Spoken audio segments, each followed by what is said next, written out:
And we're live. What? Really? Ready to start? Yep.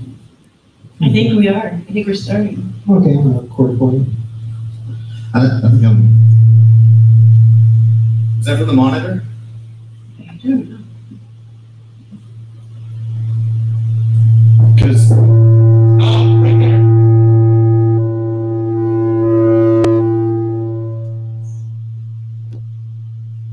No. All right.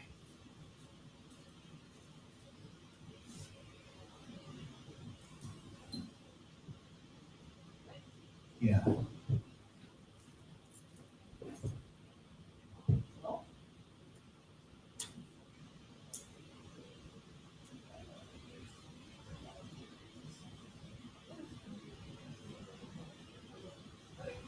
So many tidbits. So many tidbits. We are still recording. We are recording. Oh, that's awesome. We just started, and we're still recording. Hi, folks. Hello. I'm so Hi. excited. I'm usually just in my studio. This is much bigger. Yeah. This Yeah. is much bigger than our studio, but yeah, this is great. First live recording. So we've had a few things going on since we actually last released it. And one of the things being is that I got to kind of shock my doctor. Uh-oh. He ordered some radiology because I've been coughing. He ordered X-rays from my chest, and he goes, "Hey, your radiology came out fine." And I goes, "Sure, that's great. Can I see them though? Just because who has ever gotten an X-ray and didn't want to see it, even if it didn't matter? They're like, oh yeah, we found nothing. You're like, great. Can I see it? Because I want to see the inside of my body, basically." Yeah, you want to frame it? Yeah. And so he's like, okay. And he had a student there. They asked me beforehand, like, do you mind if we bring a student in? I was like, yeah, sure, whatever. I don't care. That always makes me weird. Yeah. Yeah. It's like, who's the student texting right now? Like, what are they doing? I'd like to think that since they're like, just starting out and everything, that, I'll be like, you will remember me forever. I'm Okay. like, It doesn't even matter what happened, just you will remember me. They have no stake in the game until they graduate. They can quit at any time, but they're knowing your deep personal secrets about your whatever is happening in your lungs. Well, I'm proud of you because you've been. He's a vapor, folks. Anybody who's cloud chasers, Oh yeah. that's my impression of that. It was perfect. It's spot on. I'm so used to an audio only podcast. This is crazy. But yeah, so you were afraid to go to the doctor. Yeah, I kind of was because I didn't know what was going on with my coughing and whatnot. They said everything was fine, but they pulled and I was like, "Can you pull up the thing? I just want to see it, just because X-rays are cool. It hardly ever happens. You already paid a lot for it, so just show it to me." So of course, oh yeah, okay. Turns the thing towards me, and I'm like, "Wow, cool," because you could even see further down where all of a sudden I've got sacks of organs and stuff. What kind of sacks are in your X-ray? Turns out I've got testicular abundance. Whoa. And it's all on the inner. I don't even have a stomach. It's just little penises holding all of my food. Looks like ovaries. But no, here's the thing though. So we were looking at it, and I go, "Man, look at my collarbone." And they both just kind of leaned in looking, and they're like, "Oh my God, what happened to your collarbone? Should we?" They started to get concerned. We should look into this. This is really weird. I'm like, no, I've broken it 3 times on that side, and I told How him many that, times total? and the doctor 5, and the doctor was like, "Oh my God," he's like, "It looks like this, and I'm like, "Yeah, but since I broke it so many times, and then it overcompensates kind of for the bone structure, it grows more than it should, which is why there's knots and stuff like that. So I like to think I have the strongest collarbone." Maybe you're growing testicles in here. It's like beating a kid and they end up tough. You know what I'm saying? Yeah, so what, you're 27 and you've broken your clavicle 5 times and DCF comes. DCF did come. Oh dear. Actually, no. When I was You little. were an adult though. Oh. When I was little, because I broke bones all the time, and I got stitches, and because I didn't watch where I was going. I was a little ADHD kid. You were an ADHD Yeah, and I just got hurt all the time. And actually, DCF did come, And, like they interviewed me too, and I was just like, I fell. What's the problem? Like, I did not understand it at all. I think the fact that I didn't break bones probably made it easier on my family. I don't know. There was no warning signs to anyone. Definitely financially. Oh boy. Yeah. Okay, you're fine. Your Yeah. lungs not pregnant, or I'm good. It's just, the weirdest things happen medically, you know what I mean? Where you look at something and, oh, it was perfectly fine. Yeah, but check that out. Oh my God.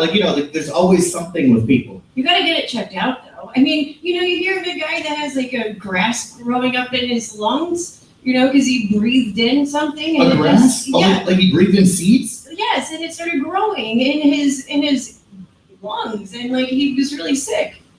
I would think that would give him oxygen. What if you're allergic to grass?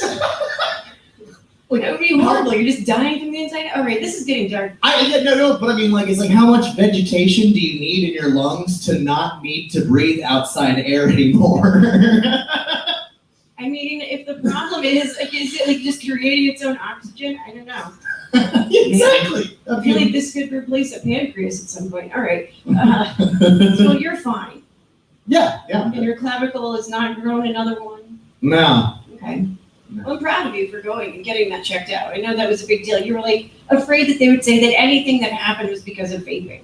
So like, if you're that person, just get it checked out, and you'll probably be fine. You probably just grown a testicle from your clavicle. Who knows? Yeah. If you actually saw it, it looked like a small snake had completely swallowed like a pearl necklace. Like it was just like bumpy and like moving all around and stuff, and that's my collarbone. Okay. I have a segue. Oh. Usually when we're in studio, we have like shoo, shoo, shoo, shoo, shoo noises. So there it is. So anybody who knows me knows that I've been deep into resin crafting, epoxy resin of all kinds for the last pretty much almost a year at this point. No, less than a year. Whatever. It feels like a long time. But I make keychains, so like, there's a bunch. But this is just an example of some of them. You can see more on my Facebook. You have a keychain of one of my babies that I give away at comedy shows. It's an ice cube baby. It's the only baby I'm ever gonna have. Yeah, he bought me 200 plastic babies, so I've been moving the babies, as they say. Yeah. Which reminds me, she spray painted them gold, because when we went and looked up on Amazon, I was like, look, some of the babies were like white, some of them were brown, and some of them were black. And some of them were pink and blue for those baby which bodies. is so weird. And I just remember thinking, am I racist for not wanting 600 babies instead of 200? And so finally we were like, let's just get the white babies and spray paint them. Well, okay, I have this whole video of me like I did a recipe of 30 babies that you put into a container, and then you add different like glitter and glue, and then you mix them together, and then some acrylic paint. It was like a real recipe for painting plastic babies. This is not for real babies at all, ever. Okay, so I've been really immersed in resin stuff, and there's lots of different molds that you can make. You can actually make anything you want if you want to. You could 3D print it, or you could just figure out how to make it out of resin. There's also a big kink community. You can make your own paddles. You can make your own, I make ball chains with nipple clamps and stuff. Like, you can do anything. Yeah, so sorry if we just ruined our monetization. Those are my favorite, sorry. So like, one of the things that I was looking around on the internet about, and I was actually quite fascinated about this, it was this case study that I found from 2005, where a 27-year-old man ended up in the hospital because he decided to go to his local hardware store and purchase instant hardening epoxy resin that is usually made for, concrete masonry repairs, that not the human anus. So this guy, he released the whole up in there, and it was the really fast hardening kind. Like these keychains, right? It's probably 6 hours before you can take it out of the mold. Maybe a little longer, depending on how impatient you are. But If you use this stuff, it's super instant. So this stuff hardened in his entire rectum. So he ended up in the hospital, and they were able to minorly incise him and cut it out of his abdomen, and he recovered. They suggested psychological therapy. He declined. However, They usually do. this stuff gets super hot. If you ever deal It's a with chemical reaction. it is. So you have two different parts, and they're fine to get separate. But then once you put them together, depending on the compound, it will either harden very fast, and if it's a really quick one, it gets if you were to take a temperature gauge, you would be very hot. I don't know, 145 degrees or something. I think it gets even hotter than that. But it didn't burn his butt that bad, and he was fine. He recovered. I'm not suggesting this for anyone at all. I've just been kind of haunted by the idea of why would you do an enema of resin? I wouldn't even recommend this for a suicide method if you were definitely going to do it. No, because seriously. you'll be fine. You can die more You won't pleasantly be than fine. that. It's not there's no position that we take for this. In fact, wear gloves and external use only. I just, but there's a lot of people that really like exciting stimuli, and I'm not going to kink shame, but I mean, try bone broth or coffee or Something like that, yeah. Bone broth enema. Yeah. Have you ever had an enema? I haven't, but it sounds awesome. I said I don't remember the other day, but if I did, it was when I was a little kid, and I said I don't remember, and somebody was like, "That sounds terrible." Well, I don't know. I always the As an idea. adult, I have not had an enema, and I would remember that.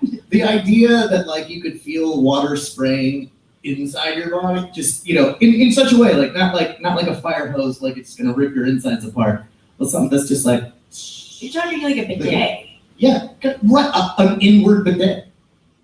I don't think that would be that bad. I would need filtered water. Yeah. Well, I don't know. I'm gonna need some extra change of plumbing. I don't know. I trust that water. I actually saw something that was worse. A worse idea. That actually sounds like this is a worse idea. This guy actually, he was known for, using a lot of different drugs, and was extremely high at the time, apparently, and wanted to have sex with a woman, and he didn't have a condom, and he used epoxy resin on his penis.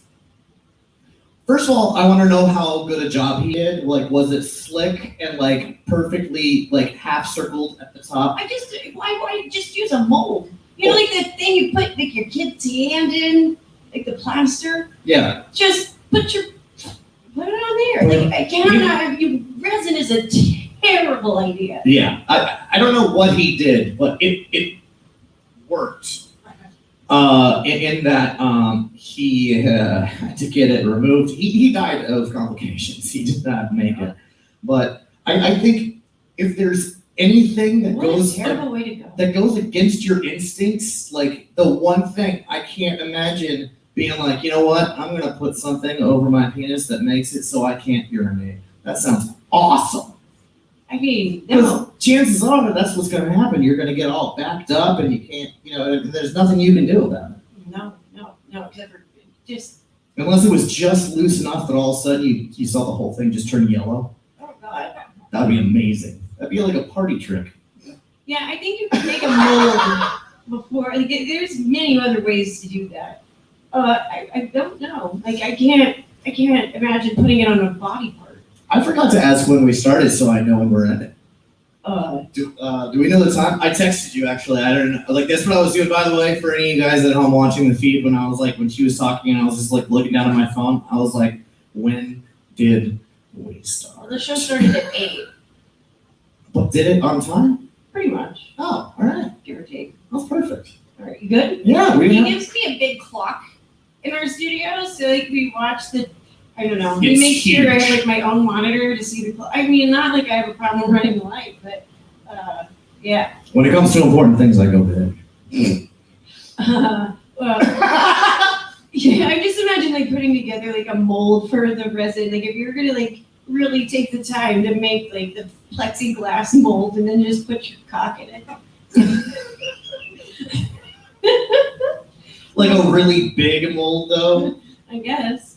so that it's just like that deep, but like a huge. See, I had the guy like standing next to the table, and then they're going that you're going a different direction. Whatever, I don't know. I don't have a penis, so I was just imagining trying to like walk with my legs really far apart so that the big block of resin can swing between my legs. And I just can't walk properly anymore. Oh, we haven't introduced ourselves. I'm Lesley Jo, I'm Steve Etchie. and we're Tidbits. We are Tidbits. Actually, it's been almost 20 minutes. So let's actually bring somebody up. I'm actually going to bring up Sareth. Yeah, Sareth. Sareth is the man that is responsible for this. Yes, Sareth is a stand-up comedian who also does his own festival every year, and he does a lot of live events and everything, and he really helped us out by bringing us into it because we don't normally do these things. So it was a lot of fun to have to be able to do this with him. He's got a mic for us. Oh, ha! I'd like to thank our sponsor, West End. Thank you for having us tonight. I didn't even think about it, Mike. I'm like, what's the holdup? Did he just go yell? He's just timid. He's shy. Wait, does that work? Oh, okay. He's got to turn it on. Yeah, he's gonna turn it on. I'm gonna say. Usually, like, they're like, hey, can you handle being able to turn a microphone on in a comedy show? And I'm like, women are doing a lot for themselves. And by the way, we are at West End in downtown Sanford. If you've ever been to downtown Sanford, you've probably been here because it's one of the coolest spots. And we haven't been here in quite a while, at least not in any official capacity. And last time we were here, we did an interview with the owner. And with Paul. And we there was just like a small stage on a corner, and now, man, it's just blossomed. This It's is looking great. yeah, this is like 5 times the stage it was. So, anyways, Sareth, how you doing? I'm doing well. How are you? I'm doing pretty awesome. I have a situational question. Okay. This is for everybody, including myself. I'm cheating. I already know the question. But I was just racking my brain the other day about, there are people that go into other people's homes for things, like, AC repair or and don't you feel weird, like, if you're going into somebody's home, like, they're not a friend or something, for some reason, they're just like, oh yeah, come in real quick, I don't know the situation, but you just kind of walk in and you're like, I'm in somebody's home.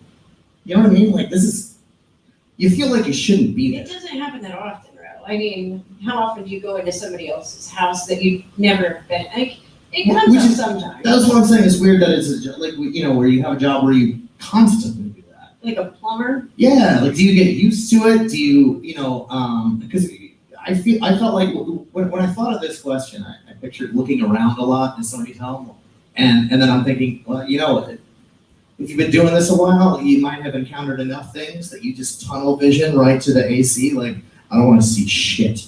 I just want to go straight forward. I don't want to talk to this guy. I don't want to see what's on the carpet. I'm just going to the AC. And if you ever get used to that, I don't know. I mean, Would you look around the house, or would you like just tunnel vision around? Like, if you were there to work on the dishwasher, would you be, not that you're a dishwasher repair person, but like, if you were there just like to do an odd job, and like, would you look at the house or like the surroundings, or would you just focus on your job at hand? I'll just focus on my job at hand, because that's like how you treat like grocery stores, and just go get what I need done and get out. That's a good analogy, actually. And I especially like that because not everybody's like that. I'm like that. If I go to the grocery store, it's like, I have a list. I'm doing this, this, and this, and I'm getting the hell out of there. But I think I'd be the guy that would be like, hey, AC repair guy or dishwasher or whatever. In fact, I'd say it just like that. And I would immediately start looking at family pictures. Well, I mean, On the wall, not like in a drawer. that's another level though. Like, if you're gonna be going through their drawers, you're gonna lose your license, I think. Yeah, that's what I'm saying. But you look up at the wall and you're like, His wife's really young. His kids are really young. He is not young. Like, you know what I mean? Like, you try to like pick apart. If they have like a stunning home with like a beautiful kitchen, I'm gonna have a hard time just paying attention to the dishwasher. If somebody has a beautiful kitchen, actually, I get totally messed up. I will walk into the kitchen and then just pay attention to nothing but the pattern of the granite or whatever it is. Yeah. Like to see if there's like a flaw. So many people have just like it's stringy. It's like the marbling and everything. It's just everywhere. All right. So Sareth, you were on episode number 26 of Tidbits. Oh my God. Way back a lot before I was on the show. Yeah. Right before I got on the show. But yeah, so I'm sorry I was not there for that interview, but I'm glad that you guys had that interview together. Thank you for hooking it up, by the way. Connecting it, so it was awesome.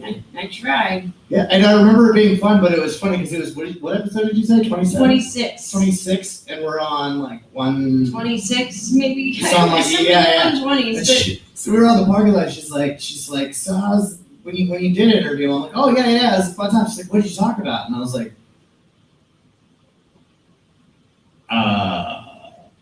I don't know. It was a but long he's time not ago. Rain Man. No, it was a long time ago. Do you remember, Sareth? Yeah, a couple of things like the intro. Angie was like, "Your name sounds like a Star Wars villain or something like that," and my history of like working in Los Angeles out there while I was pursuing my horror career turned out pretty good, I think. And then and having the festival and being a comic. And stuff like that. I did remember that you mentioned that you did the Sareth-Fest and that it was in Colorado. Yep. And this year it is not. Oh, it was. It was in July. It was like celebrating 8 years, all genres of music, styles of comedy, music, film. And then I decided to bring it to Daytona Beach because it was too expensive to bring everyone that, helped me along my career, such as yourself and you. And I thought, well, let's bring it to the Turnout Irish Pub and just have 4 nights and make it free and put my buddies all on a platform with me. Hell yeah. Tuning out keeps it going, Yeah, it really does. Yeah, they're celebrating 11 years of stand-up this year. So Wow. yeah, not celebrating 11 years officially of my festival, so it worked Wow. out perfect. That's amazing. When did you start comedy? 8 years ago, which is I started just doing mics. My very first show is my roast, and it's on YouTube. So if you want to see me get roasted really good, I'm like a marshmallow up there. So bad I got burned, and it was so amazing. And but yeah, and my festival appeared first, and then my first showcase appeared next, Right. which is weird because usually you have a couple shows first, and then your festival appearance. But yeah, it was a lot of fun, and I didn't know what I was doing with the fest. They just said, "Just went in on this because of your movement." And I'm like, "All right, sounds good." So I tagged everyone in each band, and they said, "We all went in on this." And I booked everyone, and I said, "Hey, how am I supposed to pay you all?" And like, "You did this up with free press on a national platform. You don't have to pay us." And I said, "All right, I'll pay you in the future years." And that's what I did, just raising money and taking care of everyone. And just keep That's doing awesome. it. I love that it was like a going away thing. And you're like, oh, thanks. I'll be back next year. And there was a joke that's on that roast, and they're like, you always tease about like leaving us and running away. Let's just exile you to a nearby town. I think it was like Avondale, and it was like out in the county. And I'm like, all right, fine. Don't leave Sareth and Avondale. Yeah. He belongs with us. He's one of us. Well, congratulations. I know this is our first live recording that we've ever done, Mhm. and I know we're doing another one on October 7th, right? Yeah. At Tiernanog. Yes. Yes, not here. This is Weston, but Yeah. yeah. So that's during Sareth-Fest in Daytona Beach. Yeah. Awesome. What are the dates for that? October 6th to the 9th, and we didn't plan it like that, 69. But Oh. I wanted to, because I wanted my Colorado one to be Hunter S. Thompson to honor him on his Hell yeah. because he's a huge influence on me. And then Clive's birthday, Clive Barker's on October 5th, so I wanted to be around that. Okay. And that's where my horror career started and ended. I ended it with a movie credit with his movie Nightbreed, the director's cut. I'm thinking, I don't want to make another movie. I just want that film credit and I'm good. The movies are a pain in the ass. Yeah. But you big time. enjoyed working with him. It seems like that was a tremendous thing in your life. Like, I mean, it seems like something that you've always, like, I remember we did a comedy show or at the horror convention a few years ago. Yeah, Spooky Empire. Yeah. And like, that's when I first learned about what your history with that was, and it seems significant. And I love that you had that. Awesome. And that's the first act of Stories on Sunset. And then it goes into my concert journalism career, and then it goes into my stand-up. So everything's connected. So I went and made like a one-man show out of it. And so you'll see that in the third act tonight. Yeah. Pretty Awesome. Awesome. I love it. Did you want to ask him about any of his other habits that he would do to people's homes? I probably use the restroom but not flush. Oh. But I'm kidding. I'm not that mean. I was Feed their dogs like a Tide Pod. That's terrible. Don't do that. Oh. Oh man. No. I have something unrelated that I saw the other day. I didn't tell you about it, but Tide now has not a sponsor. They have this thing about, they have a hygienic Tide Pod now that is 10 times cleaner. Like, what have we been using the whole time? And why is it not hygienic when you just wash your clothes? Yeah. And why not? Nah, and it's like, they make it sound clever too, when really, if you were like, well, what did you add? They'd be like, bleach. Oh! That horse dewormer. Oh, okay. You know, it's a horse dewormer. Just add that, and it's like OxyClean. We have one more guest. We have Freddie Penn. thank you for coming. Yes, and we have Freddie. Yes. We're gonna call Freddie to the office. Thank you, sir. Thank you. Freddie's a musician. You can use it. Yes. Is it on?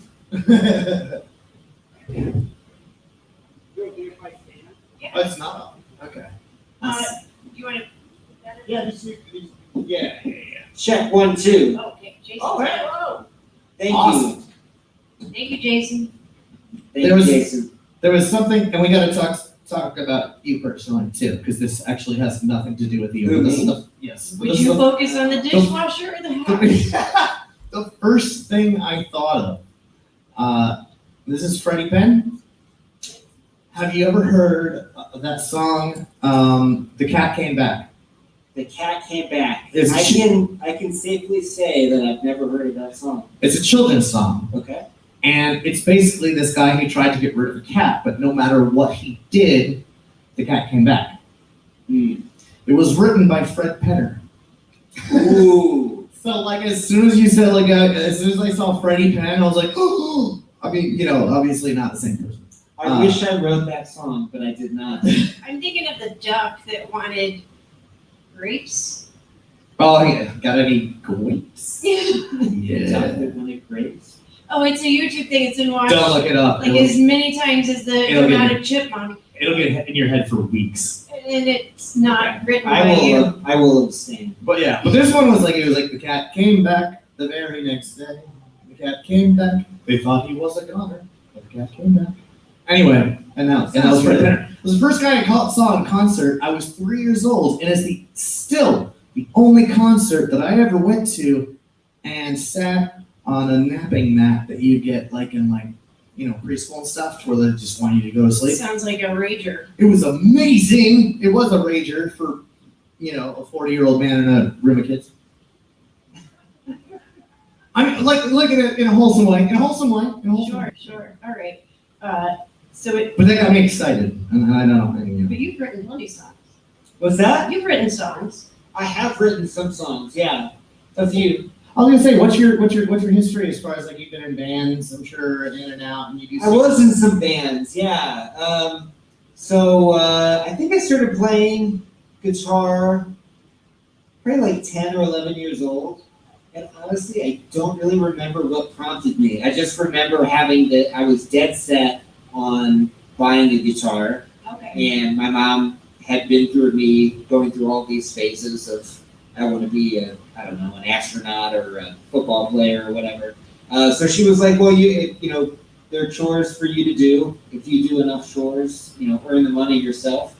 And I got a Epiphone Les Paul in a pack with an amplifier, and then I was off to the races. And I think I ended up from there like getting into punk rock, and Blink 182, if you can call them punk rock, they definitely were to me at that. Oh, definitely, yeah.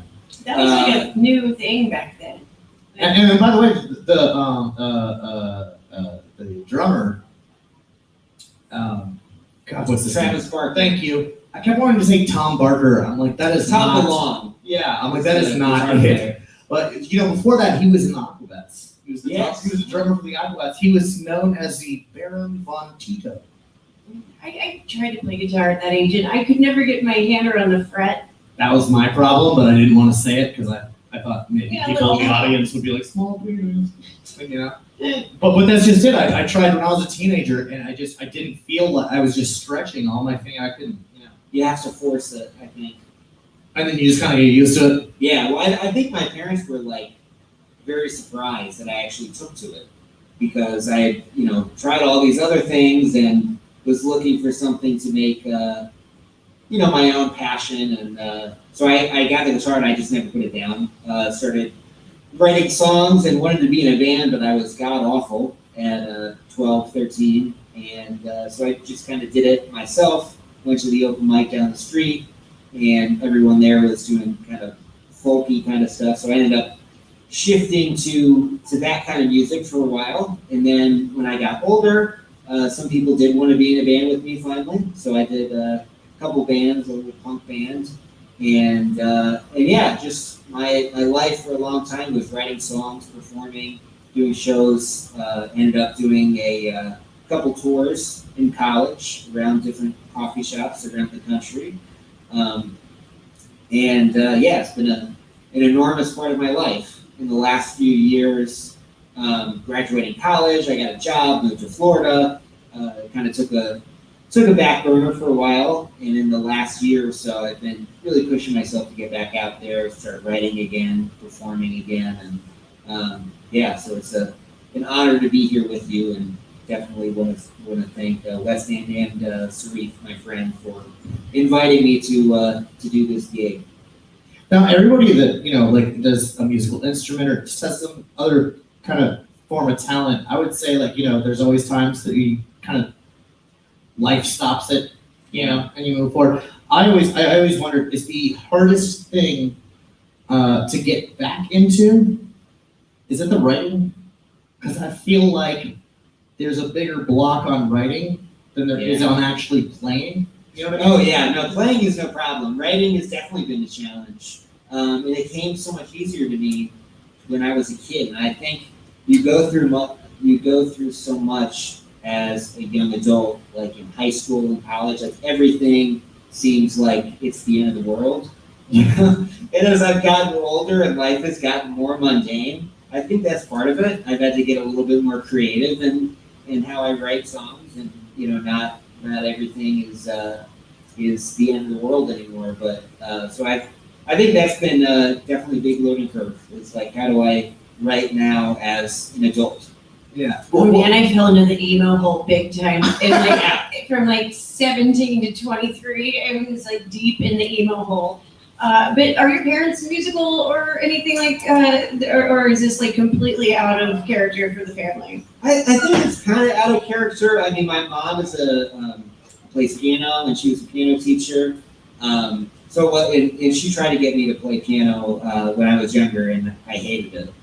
So I don't know what it was. I think guitar was I'm the middle child. I think that might play a part of it psychologically. Mm-hmm. But when I was told I was going to play the piano, my thought process was, no, I'm not going to do that. But then when I wanted to play guitar, it was something that I wanted to do, something that I bought. So yeah, I think they were surprised. But no one really in my immediate family are kind of the writing or that kind of creative type. So that I think being middle child maybe pushed me into that, wanting to be different. Did you have like the family piano in the living room? Oh yeah, no, Oh, yeah. beautiful piano. We had that too. Yeah. I think that parents want you to just really learn, like Yeah. the whole process of it. No, and I look back and like realize that I was a little shit for not. They did a great job of getting us in all different kind of lessons and different, whether it was swimming or golf or whatever. That's important. They wanted to, for us to kind of discover for themselves. But I think for me and my personality, like I needed to seek it out on my own. Mm. Yeah. I don't know where I got the idea, but just one day I was like, I'm gonna play guitar down, and ever since then they've been very, encouraging of my career and what so forth. I actually, my mom bought a piano and gave me and my sister lessons. Well, when I say gave, I mean she paid for them. She doesn't know Oh, piano. I mean, I'm picturing your mom sitting there like, all right. This key is the one that makes this noise.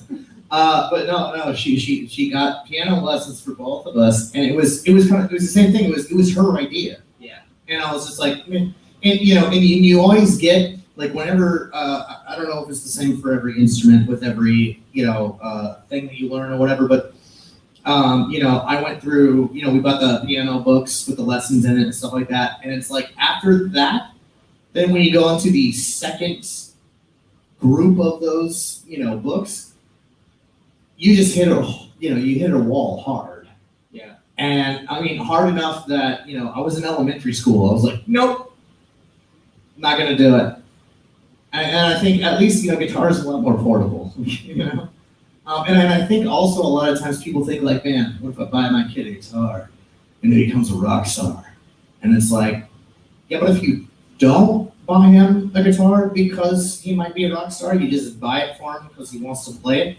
Like it always seems, and I say this as somebody that doesn't play guitar, but I've watched people that I've known in my life personally play guitar, and they tend to have the same patterns of stuff that they play when they're just playing whatever, and it just seems very therapeutic, to the point where it's like you're not buying a guitar so that your kid can make millions of dollars. They might, but if anything, buy them a guitar, and if they learn it well enough that they can kind of strum along and play whatever, and then it becomes something that when they're an adult, they walk into their house after a hard day of work and grab the guitar off the wall and just start messing with it. One thing that surprises me is when I was in second grade, my parents got Santa.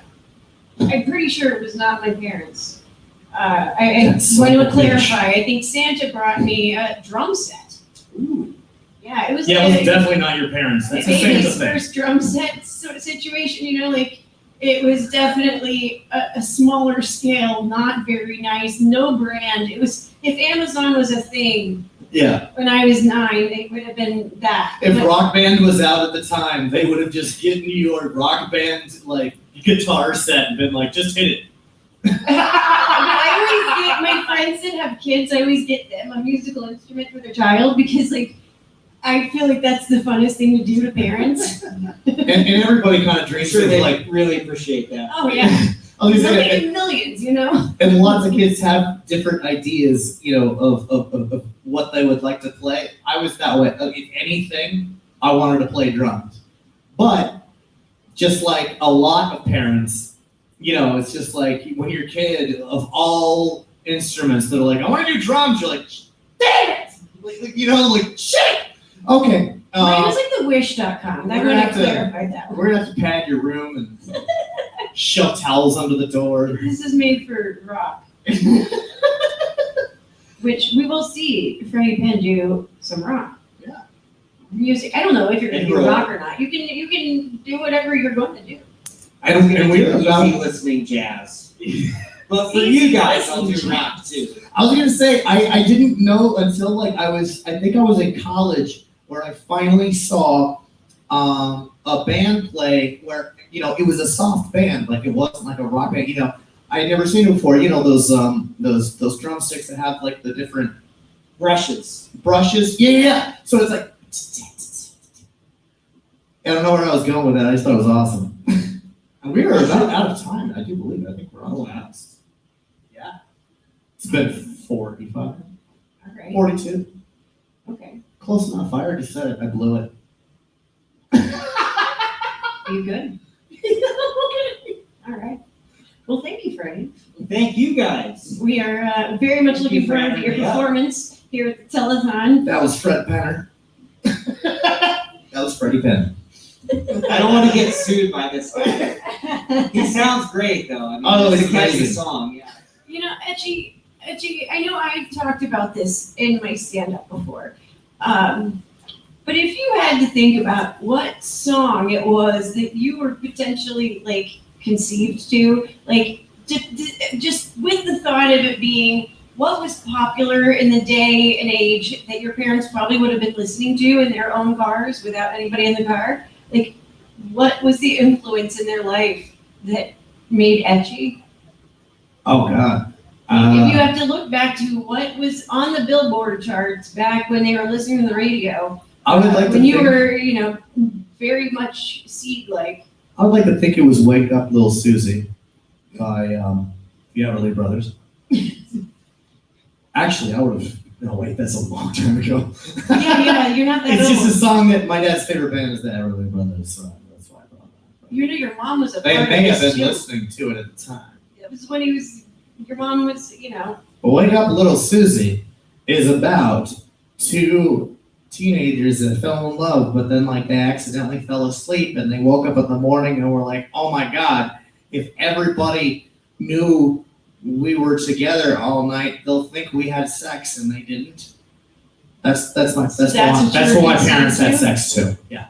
That's complicated.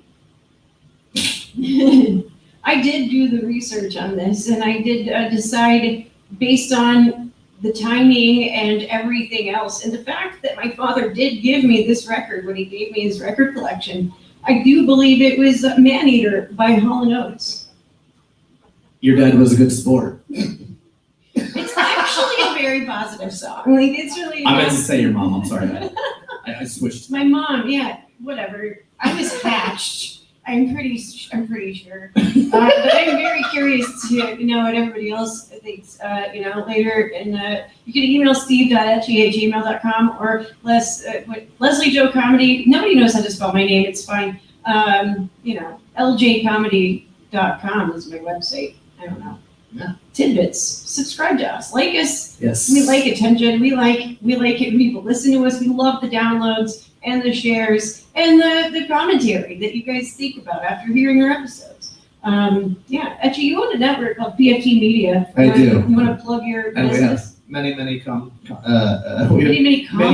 I was gonna say contacts, and then I We realized usually edit and post. that I actually meant podcasts. We have quite a few on a very different variety of subjects, and you can check them all out at pftmedia.com. There's something for everybody, and I'd like to think we're for everybody too. Yeah, we are, but there's some that are not for everybody too. Yeah, But not us. that might be for Tidbits you. is You gotta for all. check it out. All right. All right. Did you have anything else in your master list? Outro. That doesn't really work as well in this thing, but yeah. I just made music. So coming up next, who's next? All right, Freddie's up next. we're gonna take a So 5-minute intermission, are we? maybe less. I don't know. We've got to get Yeah, ready. no, we don't know. Give us a minute. Yeah. Calm down, crowd. We're just gonna get out of here. Calm down, you raging room. All right. Thank you for being here, Roger. Give it for Roger, everybody. Give him a round of applause. Actually, I bought him a beer. Awesome. Yeah. Thank you for being here. All right, cool.